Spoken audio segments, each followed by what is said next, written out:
داسې ډېر واقعات ستاسو مخې ته راغلي دي، ډېر واقعات تاسو اخبارونو کې کتلي دي، ډېر واقعات تاسو په ټلویزیون یا په ریډیو باندې اوریدلي دي چې داسې خلک هر ځای ته رادنه شوي دي او غیر وانه کړی دی. په دغه کړو کې یو کړی دا هم ده، لکه ما تاسو ته مخکې حواله جاتو سره عرض کړو. ډاکټر ذاکر نایک زما مخکې عرض وکړو زما د علاقې نه دی، یا ستاسو د قول مطابق چې دی یو فقیر بل فقیر بدی شي، نو د دې مولوي صاحب هغه ځکه بدی شي چې هغه مولوي صاحب دی هغه مسائل بیانوي، دیم مسائل بیانوي. داسې خبره نه ده، الله دې هغه ورځ نه راولي. مونږ خپله زندګي دین دپاره وقف کړې ده، فی سبیل الله موقف کړې ده. چا نه تمه نشته، نه د چا د تمې خیال ساتو چېرته په خپل ژوند کې. لیکن صرف تاسو په دې خبره پویول غواړم چې ستاسو په نیټ باندې یا ستاسو په ټلویزیون باندې چې کله تاسو انټرنیټ یا سبل څه شی یوز کوئ، کیبل وغیرہ، نو په هغې باندې د هغې یو بیان راځي. هغه بیان عمومي بیان دی، اردو کې دی، تاسو ټولو به اورېدلی وي. په هغې کې باقاعدګۍ سره هغه دا خبره کوي چې آج کے دور میں محمد الرسول اللہ صلی اللہ علیہ وسلم کو ماننا بھی حرام ہے. نشته د الفاظ موجود، تاسو به هم کتلي وي د الفاظ، ما هم کتلي دي د الفاظ. ما ول کتاب کې وکتل حقیقت ذاکر نایک کې بخاری صاحب چې کوم کتاب لیکلی دی هغې کې ما د الفاظ ولیدل، بیا ما خپل نیټ باندې وکتل، بیا مې د هغه بیان راویستو، بیا هغه بیان مې تفصیلي واورېدو. په هغه بیان کې دا الفاظ مې په خپلو غوږونو او په خپلو سترګو مې دې سړي ته کتل چې د وی چې آج کے دور میں ہمارے لیے محمد الرسول اللہ صلی اللہ علیہ وسلم کو ماننا بھی حرام اور ناجائز ہے. سوچ خبره چې د پیغمبر زمانہ تیره شوه، په نن دور کې ما د پاره محمد رسول الله منل هم مونږ د پاره دا ناجایز او حرام دي. بیا هندوستان کې مسلمانان را پاسېدل، د هندوستان مسلمانانو پاغه باندې عدالت کې یو مقدمه دایر کړه، او داغه مقدمه الفاظ داو چې د مسلمانانو پیغمبر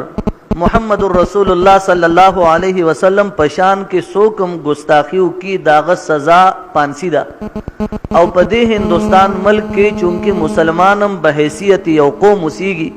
او د هندوستان په آئین کې دا لیکلی دی چې دغه مسلمانان چې څومره اوسیږي د دې کم شخصي وقار نه،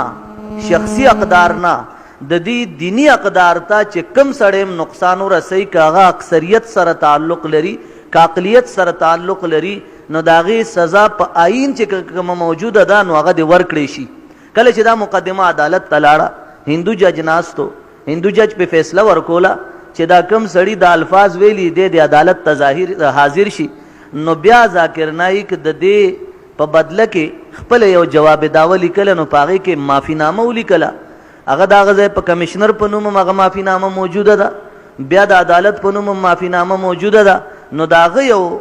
چې کوم کسان د هغې هغه سټیشن کې کار کوي او هغه ورله تنخوا ورکوي، په هغې کې یو ملا و د هغې هغه عدالت کې بیا خبرې له سمې ورکولو، نو هغې کې د هغه الفاظ دا و چې دا دنه سبقت لساني شوې ده.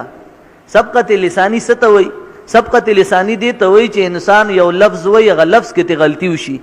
دا خو عقیده بیانولو، په عقیده بیانولو کې سبقت لساني نه کیږي، لیکن دا هغه رجوع په وجه باندې عدالت عالیه هغه معاف کړو. دا هغه ځای چې عدالت عالیه معاف کړو، نو هغه الفاظ بیا تر نن تاریخ هغه ویلي نه دي، لیکن بهرحال هغه د الفاظ استعمال کړي. نور ما تاسو ته ډېرې خبرې ما یو عرض کړو چې ډاکټر صاحب ذاکر نایک صاحب ستاسو دپاره ټیک د یو سکالر په حیثیت، ستاسو دپاره د یو ډاکټر په حیثیت، ستاسو دپاره د یو پویه په حیثیت ټیک د هغه موجود دی، لیکن مونږ به هغه خبره کوو. ما به مخکې تاسو ته صرف دومره وی چې دې سړي عقاید ټیک نه دي، نو ځکه مونږ نه منو او تاسو ته هم منع کوو. لیکن تاسو بار بار وی چې عقاید یې څنګه ټیک نه دي. ما سره یو کتاب موجود دی، دلته کمره کې مشته، زه به تاسو ته وښیم کوم ځای نه چاپ دی، هغه ځای ایډرس وغیرہ پې شته. حقیقت ذاکر نایک، حقیقت ذاکر نایک، په هغې کې د مسلمانانو اقدارو باندې کم کم ځای کې چې هغه په کم انداز باندې رد کړی دی هغه تفصیلي موجود دي. خو چونکې ما تاسو ته یو مضمون مطابق خبره کوله، هغه مضمون لولاک رسالې راغستی و چې زمونږ مرکز زمونږ د مسلمانانو داسې یو مرکز چې هغې نه ټولې چینې د مسلمانانو روانې دي، هغه دارالعلوم دیوبند دی. تاسو ټولې منئ که نه؟ دارالعلوم دیوبند خو مونږ تاسو ټول منو که نه؟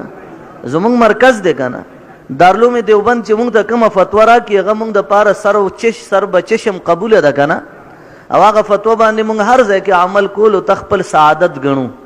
ځکه دارالعلوم دیوبند نه غلو کړې ده نه د دارالعلوم دیوبند نه داسې فتوا چرې راغلې ده چې هغه مخالفت برای مخالفت وي نه دارالعلوم دیوبند په عقایدو کې داسې یو خبره شته چې په هغې کې یا په ښکته باندې د تباهۍ اسباب جوړ شوي یا په بره باندې د تباهۍ اسباب جوړ شوي دارالعلوم دیوبند کومه عقیده چې پیش کوي نو هغه عقیده هم ډېره عجیبه ده ټولې دنیا ته ښکاري هغه عقیده داسې ده چې هغې کې یو د شرک نه هغې ځان ساتلی دی دارالعلوم دیوبند په عقایدو کې د بدعات و رسوماتو مکمل رد دی دارالعلوم دیوبند چې کومه عقیده او کومه طریقه ښیي په هغې کې بغیر دلیل یو قول قبلولو ته په هغې باندې رد کوي دارالعلوم دیوبند چې کومه عقیده ښیي نو په هغه عقیده باندې د دارالعلوم دیوبند علماو دومره قربانۍ ورکړي دي چې تاریخ یې ګواه دی د دلی نه والې تر خیبره پورې د 1857 په جنگ آزادۍ کې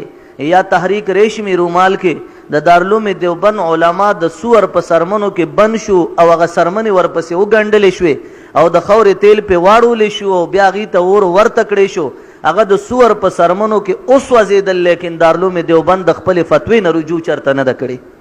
چې کوم ځای کې کوم ځای حق کلام راغلی دی سرکار دو عالم صلی الله علیه وسلم ارشاد فرمای من رأى منكم منکرا فلیغیره بیده فإن لم يستطع فبلسانه فإن لم يستطع فبقلبه وذلك اضعف الايمان او كما قال رسول الله صلی الله علیه وسلم آقا مولا د دواړو جهانو سردار محمد مصطفی صلی الله علیه وسلم ارشاد فرمای تاسو کې هر یو سړی هر مسلمان چې کم ځای کې کم بدواله برایي ویني هغه پکار دی لاس په ذریعہ باندې منع کی لاس طاقت نه او جبه په ذریعہ دی منع کی د جبه طاقت هم نو بیا په زړه کې هغه برای سره نفرت اوساتی خدا د ایمان هغه ضعیف حصہ د اضعف الايمان ګور ضعیف هم نه دی ویلي حدیث کې د اضعف ذکر راغلی دی یو ضعیف دی یو اضعف دی ضعیف یو عام صيغه ده چې د فلان کې کمزور دی یو اضعف دی چې کمزور ترین عقیده ده حدیث کې دا راځي اضعف اسم تفضیل له چې دا د ایمان پاغه کمزورو حصو کې د ټولو نه لوی کمزور حصہ ده سوچ پکار دی پزړه کې نفرتم او زمونږ برای سره پزړه کې نفرت نوي نو آیا د الله پیغمبر چې دا کم بیان کړی دی د دې بیان مطابق و زمونږ حیثیت سپاتیش زمونږ حیثیت بس پاتیش یو موقع باندې ډاکټر صاحب یو عجیبه خبره کوي زه چې کم خبره تاسو ته وکم نو هغه بیا تاسو ګورئ ځکه چې دا حواله کله ما لولاک کې وکتې نو دا حواله ما رستو رایستی دی بیا او د دې بیانات مې باقاعده کتلی دي خپل تفصیل ته میزان رسول دی چې داسې یو غلطي ونه شي چې د هغې مطابق انسان سبا سترګې ښکته وي او دا ووایي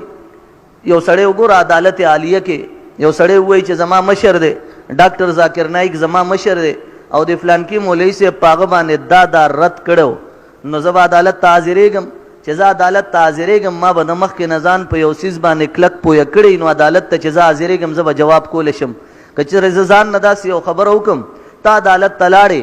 زه عدالت کې ګیرېږم ځکه ما به ځان نه خبره کړې وي نو زه داسې غلط کار چرې هم نه کوم که څوک دا ووایي چې زما یو سکالر زما یو پویه سړی زما یو رهبر و رهنما هغه باندې دا بیجارت شوی دی عدالت عالیه ته رجوع کولی شي هغې کې ویلی شي چې دا ردونه په دې فلانکي جماعت کې فلانکي مولانا صاحب غلط کړي نو انشاءالله رب گواه دی عدالت عالیه کې خپل مقدمه د خپل مقدمه الفاظ د هغې ریکارډینګ به موجودي هغه باقاعده حوالو سره ثابتولو ته ګورې هر وخت کې تیار یو پوه شوې تاسو په خبره باندې که نه ما تاسو ته ویلي چې دا 2 جمعې بیان بني دا بس تاسو په عدالت کې یو مقدمه پرته وي دا 2 جمعې زه بیان نه کوم 13 جمعه ما بیان نه دی کړی دې جمعه بیان نه دی بلکې ستاسو عدالت کې یو مقدمه پیش کول غواړم چې آیا د یو سړي عقاید داوي آیا داسې عقایدو والا زما او ستا رهبر و رهنما جوړېدی شي آیا داسې عقایدو والا زما او ستا مشر جوړېدی شي آیا د داسې عقایدو والا خبرې زما او ستا دپاره قابل قبول کېدی شي آیا داسې عقیده بیانولو والا سړي ته زه اسلامي سکالر ویلی شم آیا زه د داسې سړي ته د اسلام یو سپاهي ویلی شم نشم ویلی بلکې زه ورته ایجنټ خو ویلی شم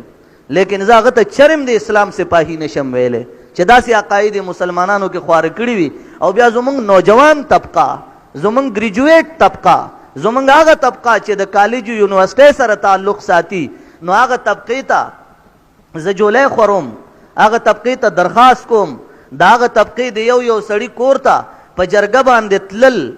والله بالله ثم تالله په خپل عزت کې د رای دانې برابر کمې پاغې کې نه محسوسوم چې زه د یو مسلمان خپل بچی یا د یو مسلمان کوسې له لاړ شم د یو ورور کوسې له لاړ شم او هغه ته دا ووایم چې زما ورور جانه ستا د عقیده کې دې ځای کې دا بګاړ دی ته په خپل عقیده باندې ځان پویه کا ګورې ستا اعمال په خپل ځای باندې عمل کې تا نه ګناه راغې الله معاف کولو واله دی لیکن عقیده کې بګاړ راغې نو زما رب هغې ته معاف کولو واله چرته هم نه دی ټیک شو که نه